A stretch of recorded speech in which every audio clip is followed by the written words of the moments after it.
Hey everyone, welcome to Planet Witchdoctor. We're going to do a new how-to series here for a seat. Bike season's coming up, so you might be building something. You might want to know how to do your own. You can always hire us to do one for you, but the seat pan we got here is an AccuFast brand. Found it on eBay. I bought 5 or 6 of them several years ago just so we could do some custom seats.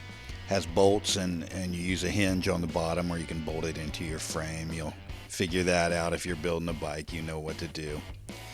I've sped all the video footage up here, and you're also probably gonna hear, I don't know, cars crashing and fire trucks and ambulances, gunshots and arguments, maybe even a dog or two. Witchdoctor Zero is in the seedy side of town, so bear with me here on the audio. This is my first real foray into real editing software and professional video production, so I'm learning as you're learning. We're covering the whole seat pan with blue tape, and we're making sure it's stuck down really good and around all the bolt heads. And we're going to do 2 layers. We want it going both directions so that when we peel up the tape, we have a nice, thick, stable piece to stick down to our cardstock. I'm not going to narrate for the entire video. There will be lapses in my voice so that anything that's redundant, I'm not just trying to talk over.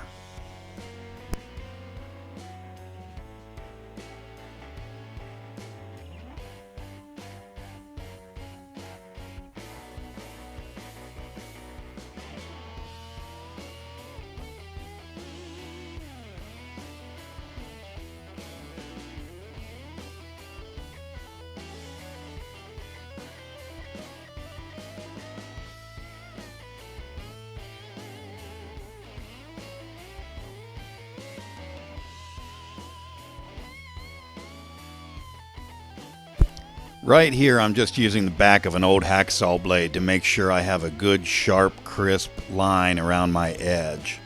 And then we're going to take a razor knife and trim all that excess tape off.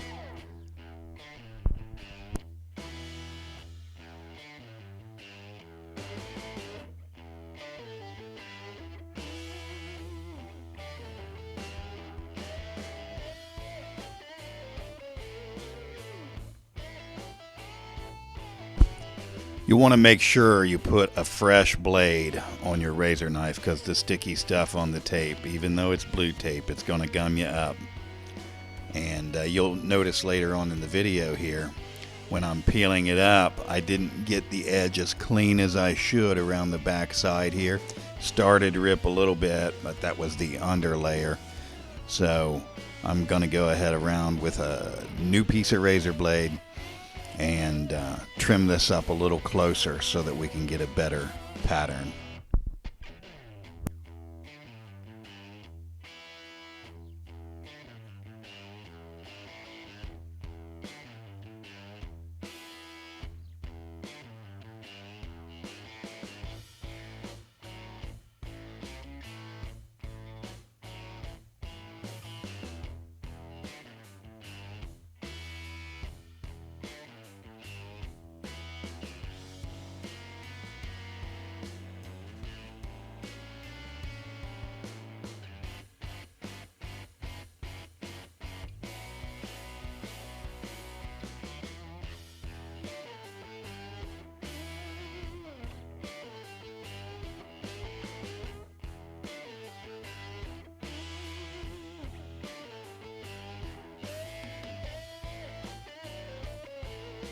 Once you get this guy off here, you're going to stick it down to a good heavy piece of cardstock and smooth it out. I'm going to use an auto body, I don't know if you call it a squeegee or a scraper or whatever. I buy them by the box of 100 from McMaster Car or Amazon or whoever has them the cheapest. And then I mean, you can use them over and over again, and if they get gummed up or whatever, you throw it away. They're dirt cheap and very handy.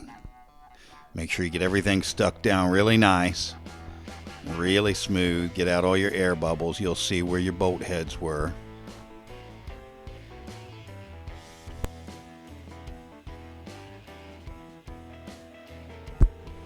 After you get this thing down real good, just go ahead and follow your edge, smooth it up, and cut it out. Again, break off a new piece on your razor knife or stick in a fresh blade. I do not like to compromise on razor blades.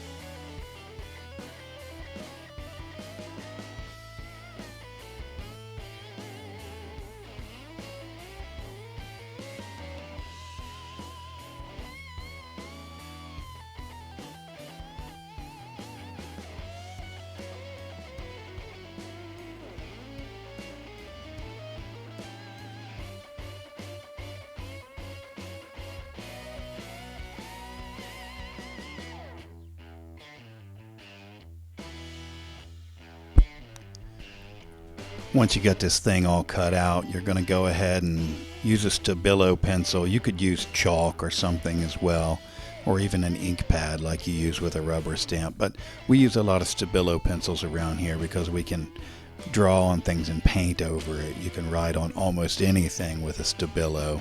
You can get them by the 12 pack or singly or whatever. We just generally buy a big pack of them. Use them to kind of transfer, get an idea where everything's going to go before we start measuring.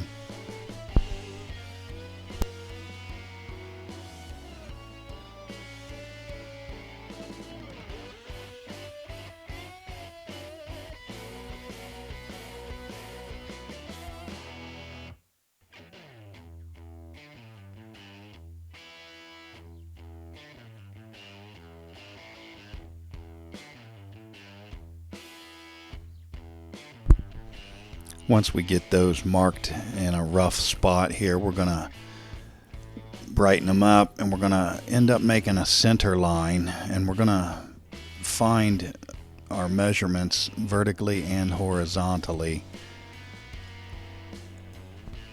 as close as we can get. We will have to slot the bottom because we're laying out a flat piece that's going to end up wrapping on a curve, so the holes are going to have to be ellipsed. Unless you were building this already on the curve, you can't get the holes exact.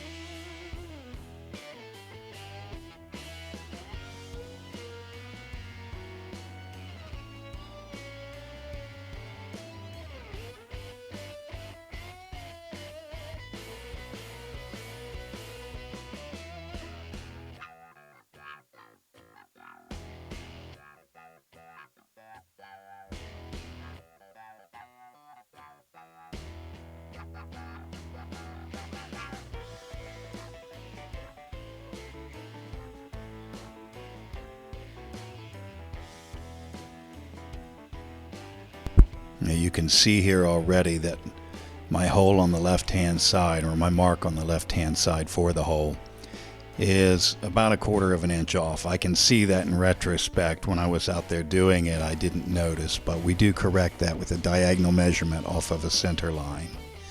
And what I'm doing here is just finding a nice spot where I can get an exact center line without having to do a whole bunch of math on a ruler, and marking a center as close as I can. You know, we're dealing with leather, and we're going to wet the leather and all this and that, so I'm not going to get too geometrical and algebraic and everything in with this. It's kind of easier to do than that. You know, if I was fabricating this out of some expensive piece of titanium for an aircraft, we're different.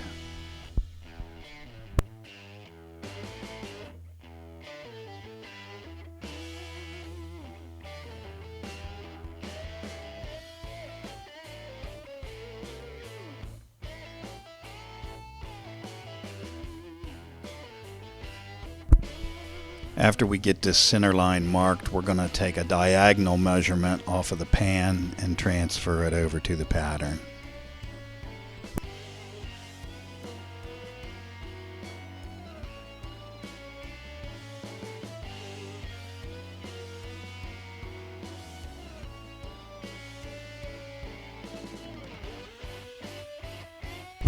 Right here's where I noticed just how far off the one line was, but it doesn't take hardly any time or effort to correct it.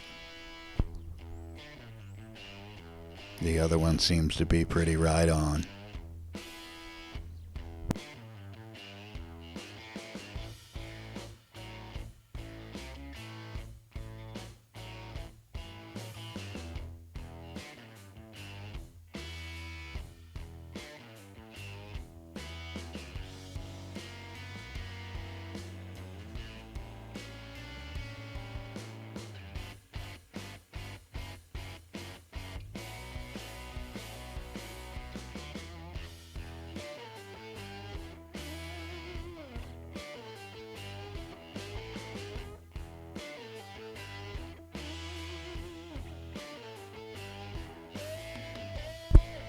Now we're going to go ahead and make the actual size pattern that we need for the bottom. See, the blue pattern that we just made is the exact size of the seat pan.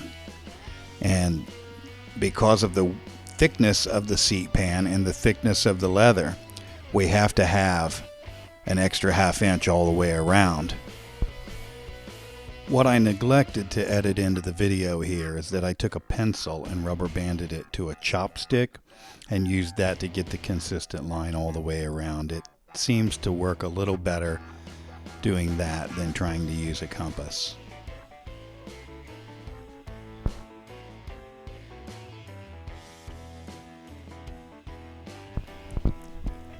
Now we're going to go ahead and cut out the pattern for the actual bottom, which has the extra width on it. Then we're going to end up taping the other pattern on top of this one with a couple of rolls of blue tape and making yet another pattern.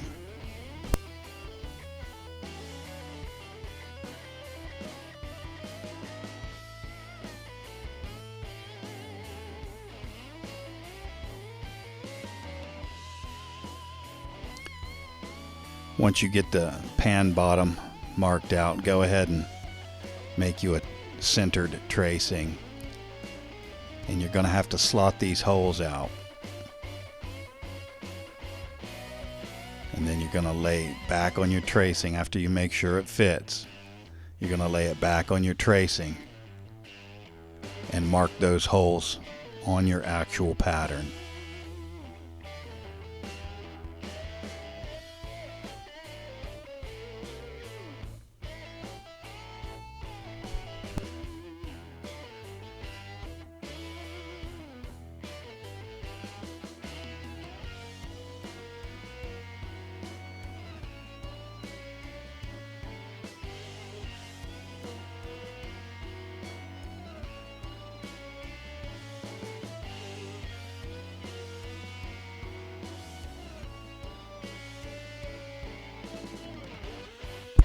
To slot the holes in the leather or the cardboard, I use a hole punch.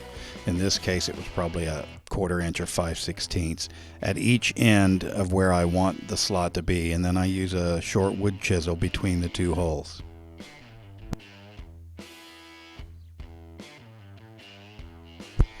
Here I'm just going to roll a few strips of tape so that I can stick one pattern down to the other.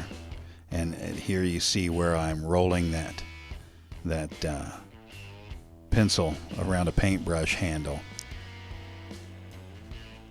and that gives us, and I've taped 2 pieces of cardstock together just so I have a piece big enough to get the next border that I want. And I want the next border to be about 5/8 of an inch, depending on the thickness of the padding that you're using, 5/8 to 3/4 of an inch around the edge. And so I just found, a handle with the distance from the edge of the handle to the point of the pencil was what I needed, and just used that. The compass I was using earlier in the video has those movable legs on it, and I just couldn't stand using it anymore. I wanted something more consistent, and so this was cheap and easy.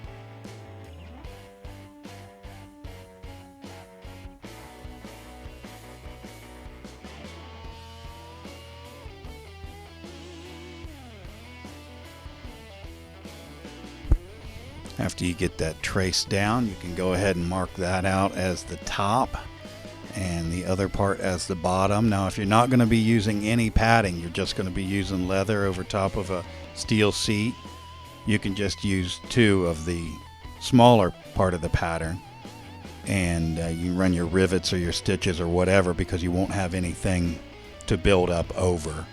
But if you're going to be using some padding, depending on the thickness of the padding, you're going to have that extra bit on the top to roll down after you get everything carved and wet and punched. I hope this has helped a little bit with everybody. If you were looking for a tutorial on this, I try to make it as easy as possible.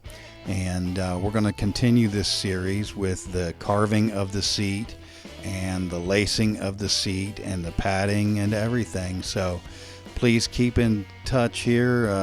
Like this video if it helped you out, and share it with some people if you think they might be able to use it. And I'll see you in the next video of the series, hopefully within the next couple days. Thank you.